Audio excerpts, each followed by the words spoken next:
कौन बनेगा नेता। नगर निगम के चुनाव पास आने वाले थे।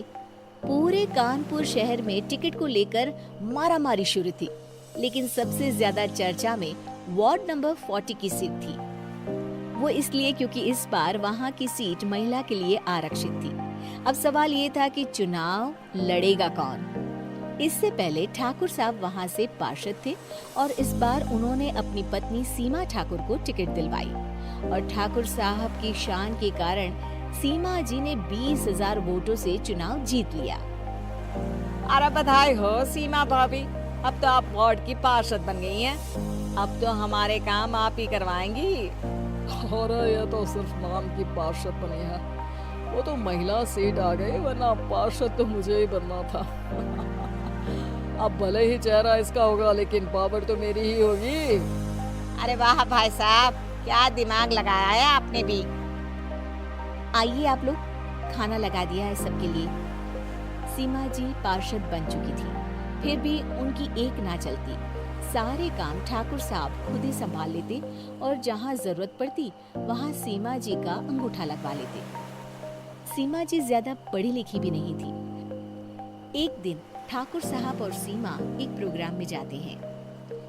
अरे ठाकुर साहब आप आ गए। ओहो, पार्षद मैडम भी आ गई है। स्वागत है आप दोनों का। लगता है हमारे पार्षद फंड का सही इस्तेमाल हो रहा है। चलिए अब उद्घाटन करते हैं। ये लीजिए ठाकुर साहब कैची, आप ही सबसे पहले प्रवेश कीजिए। सब लोग आगे निकल जाते हैं और सीमा जी पार्षद होने के बावजूद भी पीछे खड़ी रह जाती है।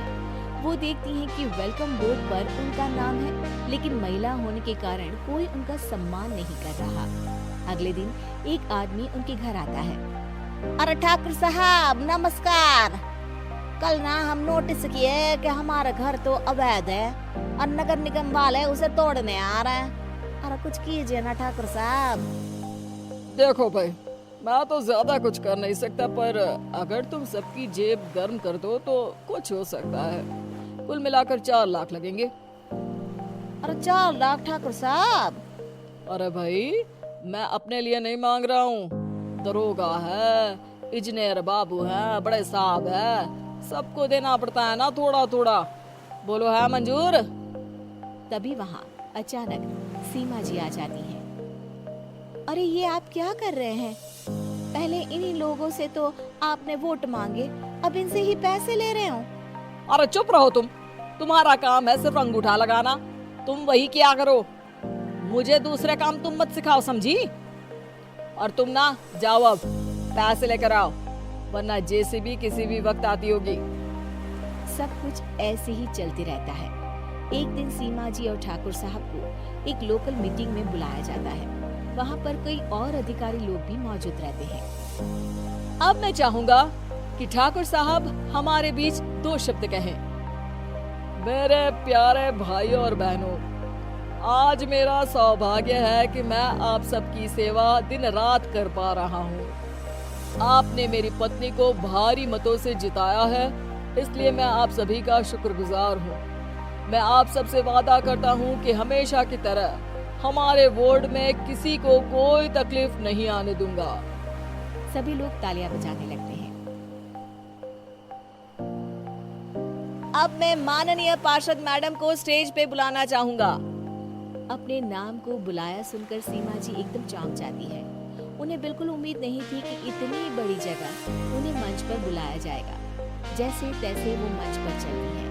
ऊपर जाते ही सीमा जी को सारी पुरानी बातें याद आ जाती हैं कि किस तरह उनके पति उन्हें कभी भी आगे बढ़ने नहीं देते और उनके नाम से गलत काम करते हैं। वो बोलने लगती हैं, मैं आपके वार्ड की पार्षद सीमा हूँ।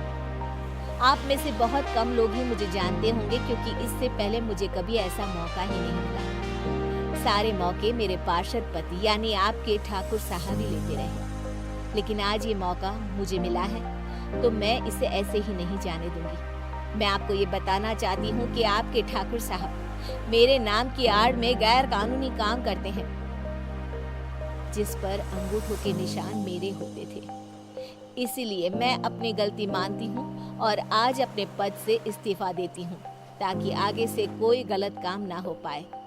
अब फैसला आप सबके हाथ में है कि आप हमें क्या सजा देना चाहते हैं। सीमा जी की बातें सुनकर ठाकुर साहब के चेहरे का रंग उड़ जाता है और वो शर्म से मुंह नीचा करके वहां से चले जाते हैं और पद से इस्तीफा देकर ही सही सीमा जी अपने आप में आत्मविश्वास महसूस करती हैं।